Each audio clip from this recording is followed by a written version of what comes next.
All in Sports Network. We love sports. Welcome in. Happy Wednesday, everybody. My name is Davis Wilson here, doing another episode of All in Mizzou, Mizzou Every Day, brought to you by Rogue Media and All in Sports, of course. Today, we are taking a look at the defense, Missouri's defense, and its performance against Louisiana last Saturday in Missouri's 52-10 win over the Raging Cajuns. I rewatched the game this morning, rewatched all the defensive snaps this morning, and man, this defense dominated. And this is a game you expect to sort of dominate. You expect your defense to get after it here with an inexperienced quarterback, a smaller, unit up front. Missouri is much, much bigger than Louisiana is in the trenches. So you expect to win this game and dominate this game defensively. But the way they did it, the way Missouri's defense did it, was really impressive. And I think that it's more than I expected. I expected them to have success. I didn't really expect them to be this dominant. And for me, this starts with the front seven. And I'm going to talk about just some general notes, general things that I noticed while I rewatched. And then I'm going to talk about some plays I liked, and then we'll get into the Pro Football Focus grades that came out of this game. The front seven is the unit we have to talk about here first, because this defensive line is really good. Damon Wilson Jr., who I've talked about a lot on here already this year, he is really good. Zion Young played really well against Louisiana, especially in the run game. Chris McClellan getting involved. Sterling Webb still being productive. Marquise Gracial. Nate Johnson even got in there for a tackle for loss. Missouri had 8 tackles for loss in 36 Louisiana offensive plays. At one point in the first half, it was 7 tackles for loss in 21 plays. They were dominating up front. They were getting pressure.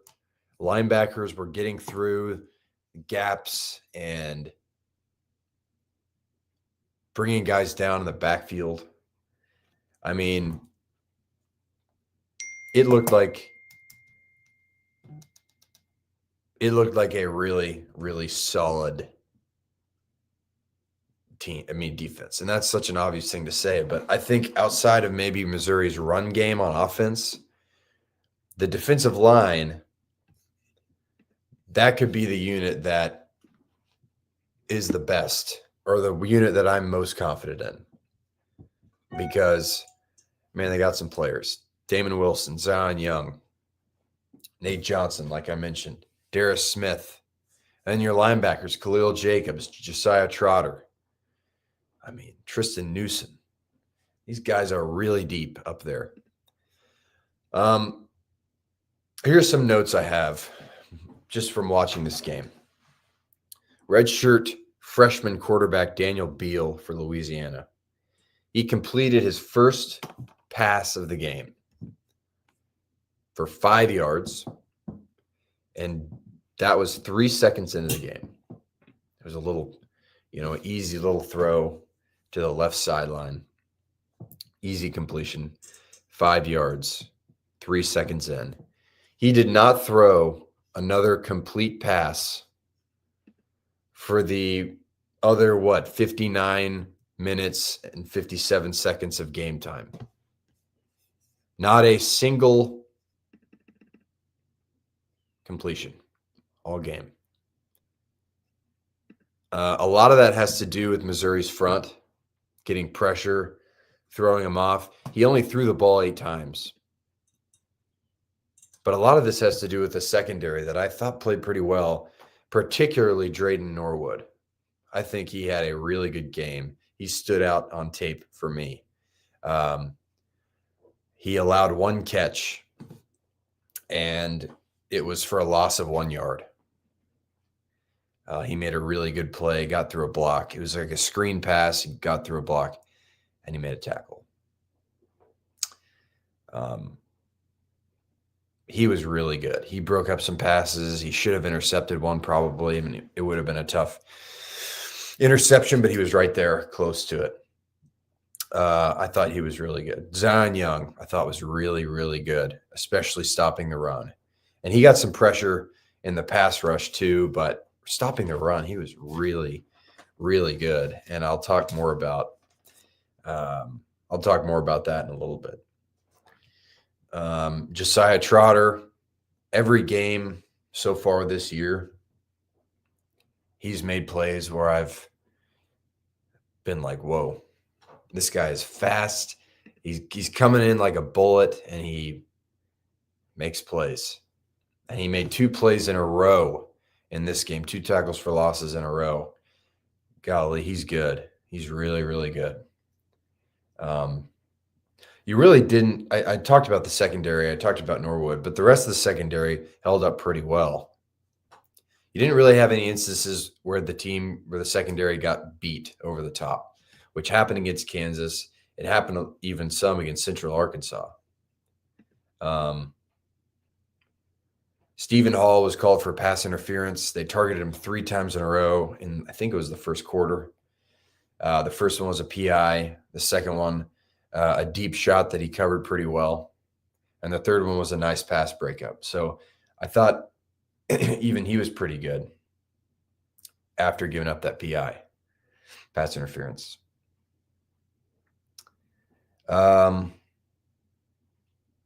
Okay, one other thing. So Missouri blew this team out. Missouri blew Louisiana out 52-10.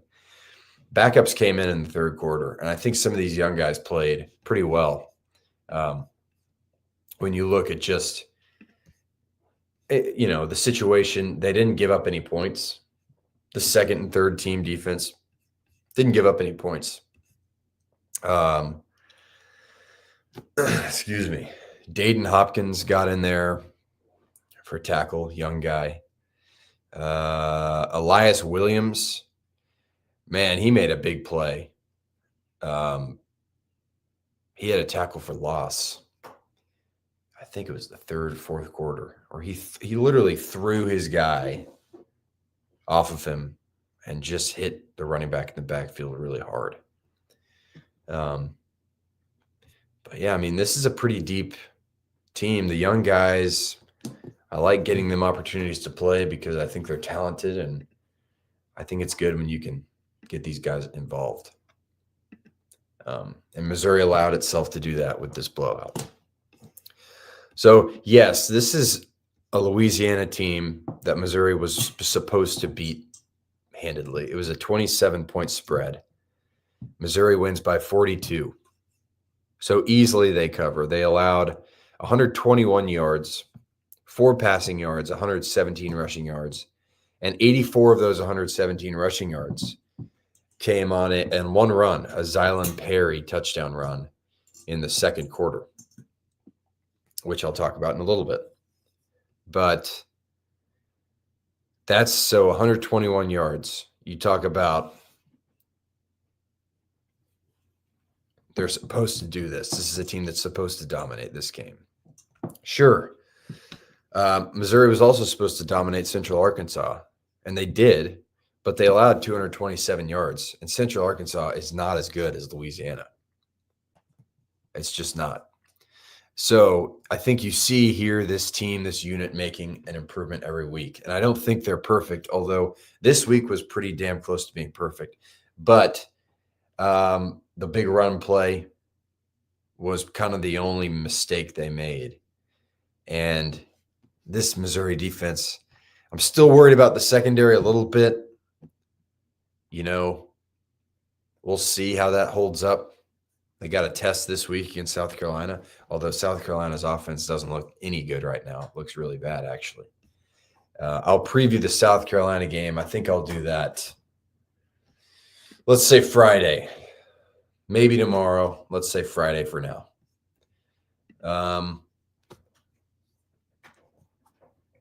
But yeah, I want to see more of this from the secondary. I thought the secondary played well.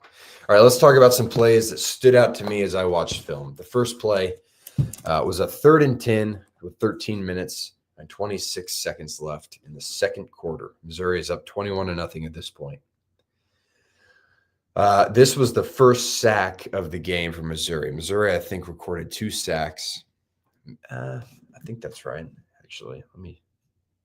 2 sacks. One Khalil Jacob.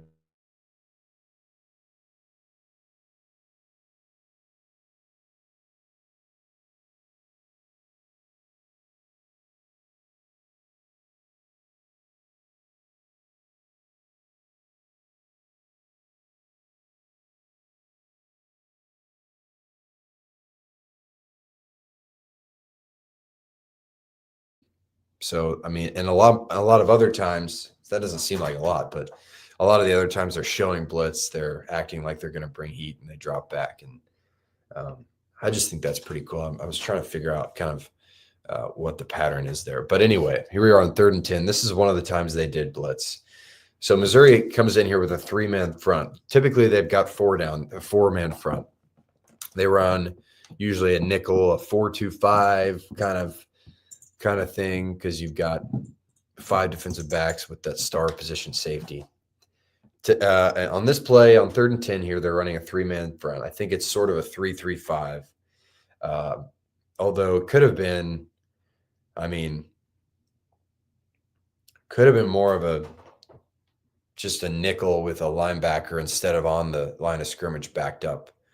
Because your banner, a 3-3-5, typically you'll have 3 linebackers, 3 defensive linemen, 3 linebackers, 5 guys in the secondary. Santana Banner was your 3rd linebacker, but he's a safety. So it's really a nickel. Anyway, they had 3 men on the line of scrimmage. You have Zion Young, Chris McClellan, and Damon Wilson up there. Behind them, you have Khalil Jacobs, Darius, and Santana Banner. Hold on. 1 second here. Yeah, that's right. Khalil Jacobs on the left side of that kind of level right behind the defensive line. Then you have Darius Smith, and you have Santana Banner. And you have your corners are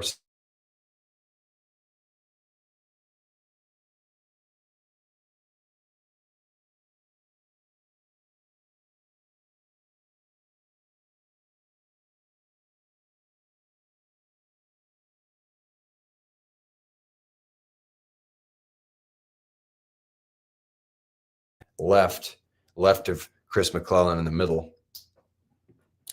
And Khalil Jacobs comes on a kind of a delayed blitz to the right and just blows this guy up, blows the quarterback up totally. A big sack. He's so fast. Missouri was playing man-to-man here. And really, Stephen Hall's guy kind of was coming across on a crossing route. And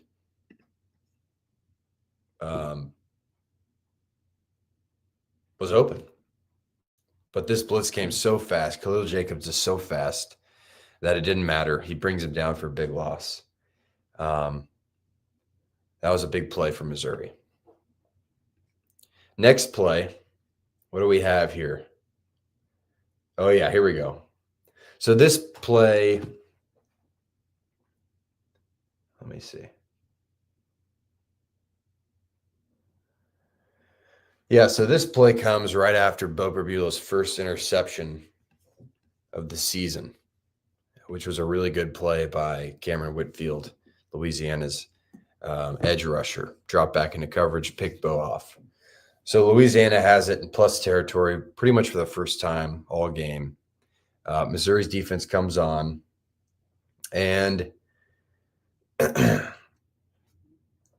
You've got a 3rd and 4 on Missouri's 15-yard line. About 7 minutes left in the second quarter, 28-0 at this point. You've got, instead of Daniel Beal at quarterback, you have Lunch Winfield. Louisiana's, he's kind of their option quarterback, their dual threat guy. He comes in. You've got a 4-man front here. It's man-to-man coverage, kind of a 4-2-5 nickel. 4 men on the line of scrimmage, but Khalil Jacobs comes on a blitz, or what looks like a blitz. Except you're still only rushing 4 men because Damon Wilson drops back, does not rush the quarterback, drops back, kind of keeps an eye on Lunch Whitfield. He's got a spy. He's the spy in this package. When Lunch Winfield comes in, you know that there's a chance Louisiana's going to run this ball, or at least run an option. It's called the lunch box, is what they call that offense, which I think is awesome.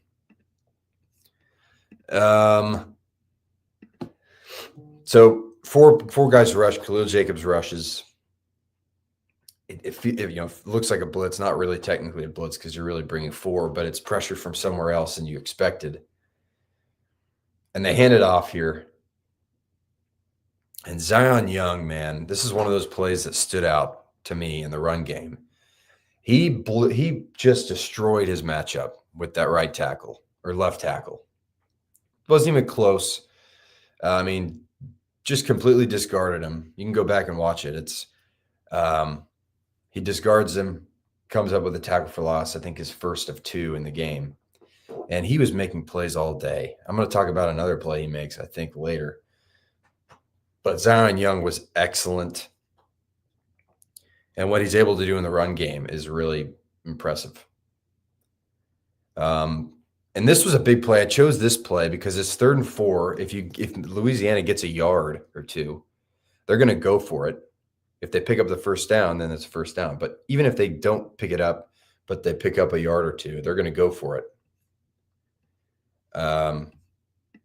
But no, Zion Young gets back there, drops him for a loss of 1, and they bring on the field goal unit to kick a field goal. Those are the first points of the game for Louisiana. And really not Missouri's fault. Missouri's defense's fault. It was a turnover in plus territory for Louisiana. The third play I've got here, the one mistake play that Missouri made all game on defense is 1st and 10, 3 minutes and 40 seconds left in the half. It's 35-3 at this point. Louisiana is getting nothing going. I think before this, they had like 20-something total yards and almost a half of football. So you've got a 4-man front again. It's 1st and down. Missouri brings a safety blitz off the backside. Jalen Catalon comes in. And they just hand this thing off. And, credit to Louisiana here. Missouri had their way with Louisiana's offensive line all game. But here they really handled their matchups well, Louisiana's offensive line did. They had a lot of this blocked up. I think credit is due here for Louisiana. The only Missouri defensive lineman that really won their matchup was Sterling Webb, defensive tackle, who got by his guard assignment or center or whatever it was, and really was a couple feet away from dropping Zylan Perry in the backfield. But he just misses, and Zylan Perry has a hole that Missouri's defense cannot fill. Nicholas Rodriguez was just probably 2 yards out of place, or he would have made a play. But it just all worked out here for Louisiana and Zylan Perry. Zylan Perry takes it 84 yards and scores the one and only touchdown of the game for Louisiana. I'm not really even sure. I was looking at it. I'm not an expert defensively on what you're supposed to do. And I think obviously you want to be big in the middle, and Sterling Webb did his job. He got there, almost brought him down. And obviously you have a safety coming on a blitz. I imagine Missouri was expecting a throw here from Louisiana because they're bringing Catalan in on a blitz. it's a run, so you have less in the defensive backfield to deal with this run if they get past the first two levels. And there was just a big hole. Louisiana did a good job blocking it up.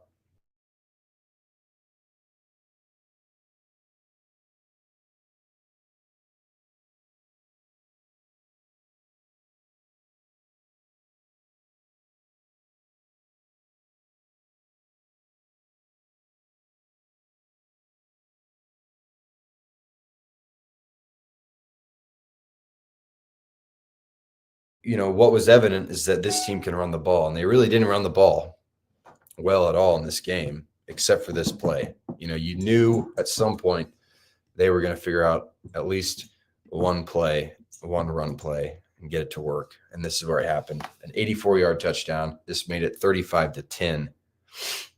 And the last play I have here, before we get into Pro Football Focus grades, the last play I have comes on 2nd and 10 with 9 minutes and 28 seconds left in the third quarter. This is coming off of Ahmad Hardy's 71-yard touchdown run. No, not the 71-yarder. It's coming off his third and final touchdown run. This isn't a crazy, we don't really have to get into too much here on this play. This is just a really nice play from Damon Wilson. You're in a nickel, you're in a 4-man front with the 4-2-5. You don't blitz. Nothing really happens here except for Damon Wilson. Looks like he shot out of a cannon, makes the right tackle miss, goes right by him. Doesn't do much. He runs by him. He puts a little, swim maneuver on him, like a tiny one, but mostly this is just speed. He runs right by him, gets home for a sack, his third of the season, which is tied for the SEC lead. He gets up, gives a shrug like Michael Jordan. There's just nothing you can really do to block this guy. And that's apparent now. He in the run game, he was great. In the pass rush game, he was great. One play later, on I guess it would be like 3rd and 14, probably at this point after the sack.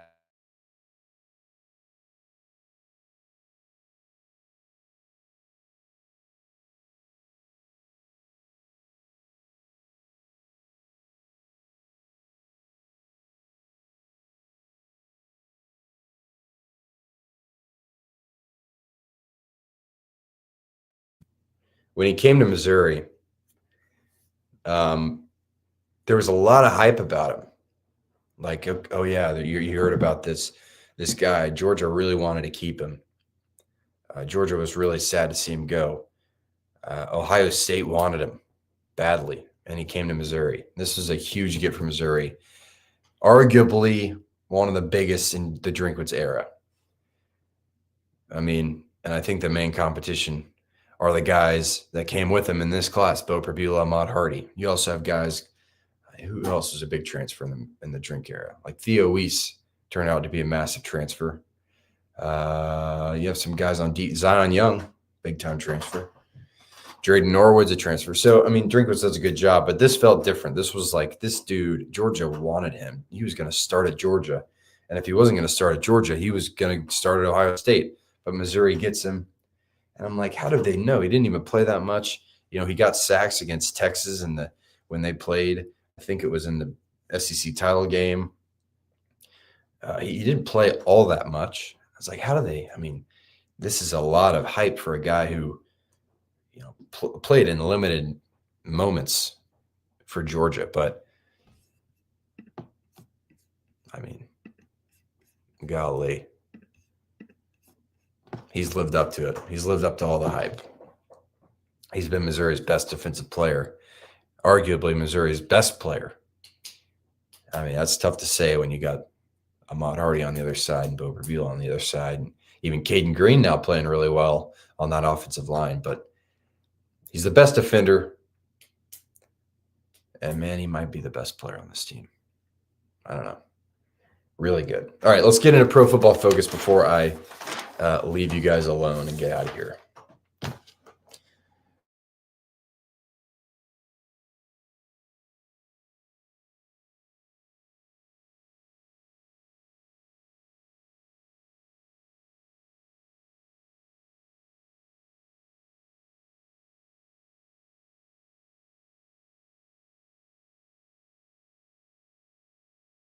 1 quarterback hurry, and 1 sack that we just talked about. Number 2, another guy I talked about. And I watched the film and I wrote down guys' names that stood out to me. And then all of them showed up in big ways on the Pro Football Focus report. Number 2 here, cornerback Drayden Norwood had a grade of 85.4. He was targeted 5 times, 1 for 1 reception, and -1 yards. Another guy I've talked about, Khalil Jacobs, 83.2 grade, 3rd best on Missouri's defense on Saturday. He had a sack. We talked about that sack. Also made a couple other big plays. Number 4, Zion Young, 83.0. A couple tackles for loss. Looked really good in the run game. He looks faster. He was good last year. He looks like he's moving different this year to me. And 5th, you got Josiah Trotter, another guy I mentioned. 2 straight tackles for loss in the first quarter. Set the tone for this Missouri's defense. He had a grade of 78.6. Now, this is a Missouri running defense that allowed just 117 yards. If you take away the 84-yard touchdown, it looks much better than that. Against the run, the highest graded run defender, Josiah Trotter.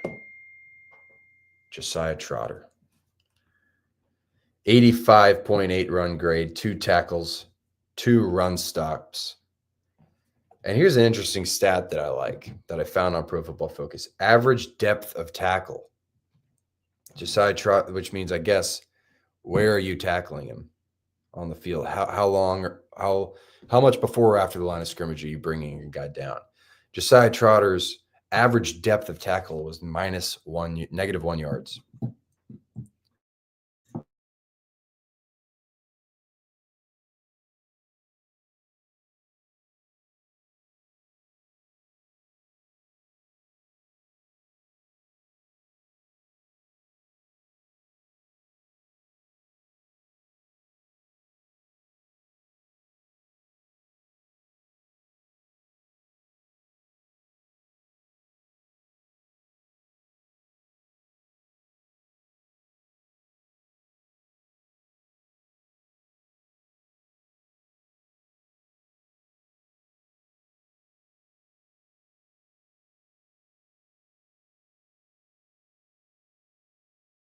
Grade across the country in week 3 with among players who played a minimum of 20% of 95 snaps. Number 2, the second highest pass rush grade was Khalil Jacobs with an 82.1. Number 3, defensive tackle Chris McClellan with a 79.4. Coverage grade, there wasn't a ton here to look at except for Drayden Norwood. He had an 84.1 coverage grade, by far the best on Missouri's team.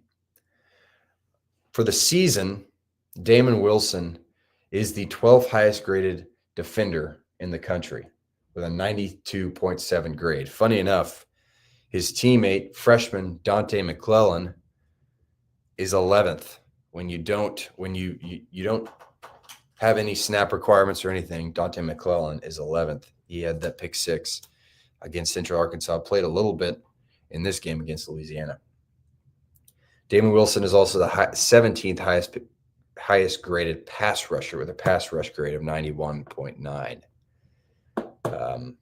in the country. All right. What do you think of that? Missouri's defense plays really well. They've got a bigger test coming up. This was a South Carolina offense that we thought would be really good this year. But now they've got a quarterback who might be injured. They've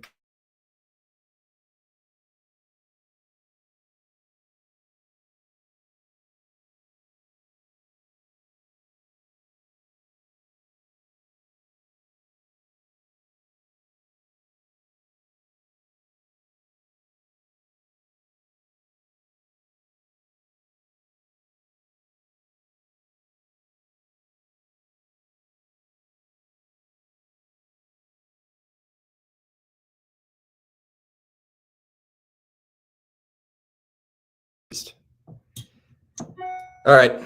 That's all I've got. Thank you for joining me again here on All In Mizzou, Mizzou Every Day with Rogue Media. My name is Davis Wilson. Happy Wednesday. I'll see you tomorrow. MIZ. All in Sports Network. We love sports.